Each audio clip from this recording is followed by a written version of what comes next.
Jeg kører den. Nu går det. Hvad er en vektor? En vektor, det er i matematikkens sprog, der er det en kraft med en bestemt retning. En vektor, den kan både beskrives som V, man laver en pil op over for at illustrere, at det er en vektor, man snakker om her. Det kan også skrives som AB. En V-vektor kender man kun retningen og kraften på, hvor en AB-vektor kender man både start- og slutpunkt. Dermed kender man jo også både kraften og retningen. Den kører. Nej. Ja, som man kan se her, så har vi vores vektor her. Lad os kalde den AB-vektor. Og så for at kan regne længden ud på den her A- og B-vektor, det har vi ikke fået oplyst endnu, så kan man sige, at vi har de her punkter. Punkt A, det er punkt x1 og y1, og punkt B, det er x2 og y2. Så kan man så tegne den her trekant ud for de punkter i koordinatsystemet. Og så bliver det sådan her. Så kan du stoppe. Vi kører nu. Super. I den her trekant, der har vi jo 3 punkter, fordi vi har tegnet de 2 ekstra her. For at kan regne den her længde ud, da vi ved, hvilke punkter har. Eller, ja. Altså, hvis vi har dem her, så kan vi jo så regne ud, hvor lang den her linje er. Altså A til C. C det er bare et nyt punkt. Ved at minus x1 fra x2. Og det samme kan man så på y-aksen, hvor man kan minus x2, nej y2 med y1 for at finde resultatet på længden. Stop der. Yes. Her, der har vi en vektor. Det er bare en ganske almindelig simpel vektor. Det er den, der kun er retningsbestemt. For at regne den her ud, for at kunne regne, prøv lige at stoppe. Vi kører. Godt nok. Det her, det er en ganske almindelig simpel vektor. Ved en udregning, den vil hurtigt bestemme kraften, skråstreg længden på den. Og den ser således ud. Hvorfor tegner jeg til den forkerte side? Gør. Vi tager kvadratroden af minus 4 i anden plus 2 i anden. For så at kunne vente med at tage det her regnestykke, så sætter jeg minus 4 i en parentes. Og action. Ja, for at kunne forklare det her lidt nemmere, for det er lidt nemmere at forstå, for det kommer lidt ned i øjenhøjde, så tegner vi lige en vektor her. Det her siger vi, det er min vektor. Så tegner vi her min trekant på det. Og så har vi vores 2 hypotenuser og vores kateter. Ja, hvad hedder det? Og det her, den kalder vi for A, og den kalder vi for B, så har vi C. Så bruger vi den her formel, hvor vi så skriver det om til en form for Pythagoras, hvor Pythagoras sætningen A plus A i anden plus B i anden lige med C i anden. Og det er faktisk også, hvad vi gør her, så vi regner vores kraft ud på C her. Og givet bliver den her. Skal vi lige tænke.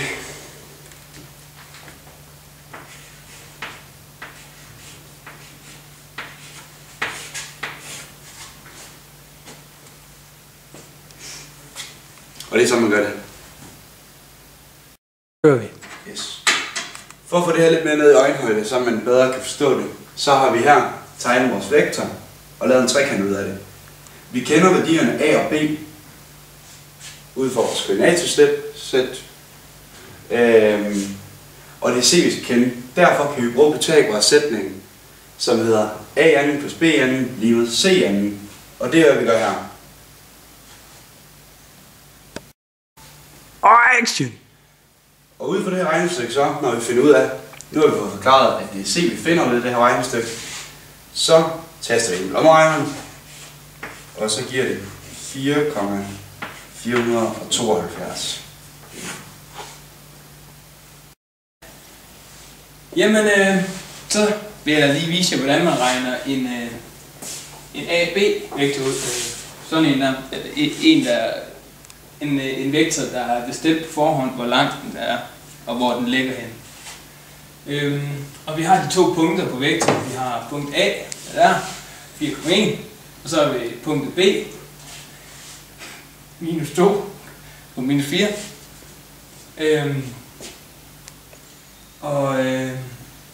Nu skal vi så regne ud selve A-B-vektoren. Det gør vi ved, at vi siger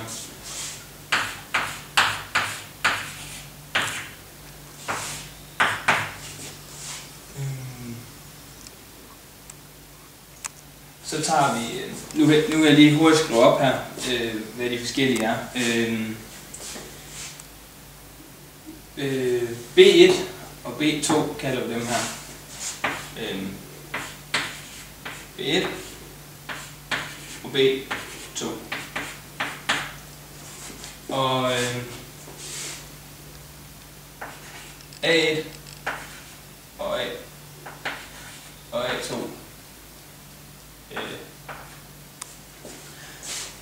Så hvis først så siger man B1 minus med A2 af A1, og nedenunder siger man så B2 minus A2. Så hvis vi så putter nogle tal i den her,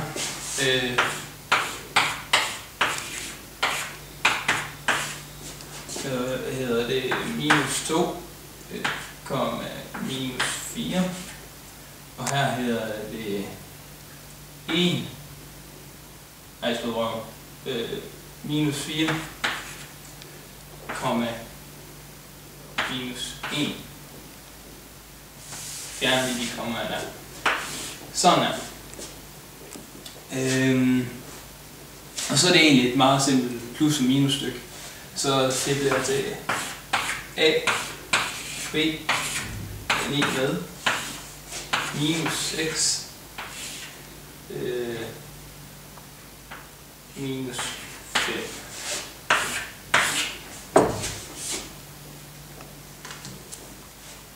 Det er sådan der.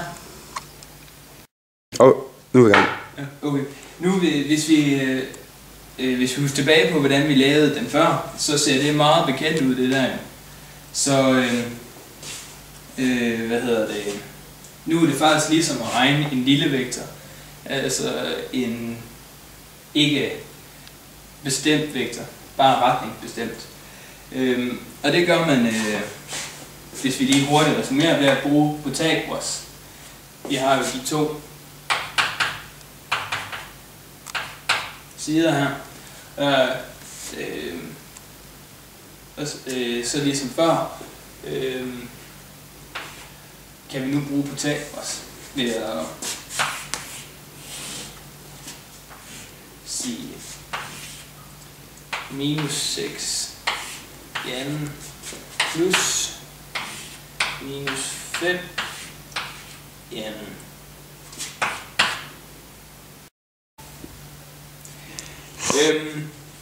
Og det bliver så til 7,8. Og det er så helt forbundet med, hvordan man regner en AB-vektor ud.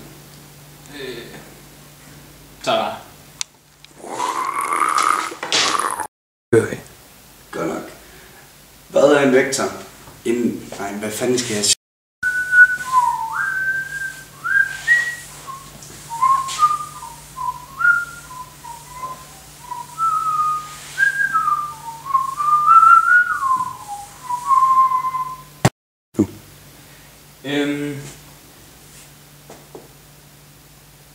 Jeg har glemt, hvad jeg vil sige. Du kan godt slutte. Go!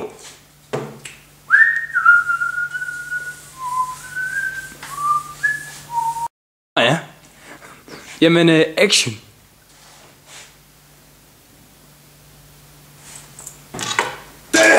Coordinated! Okay.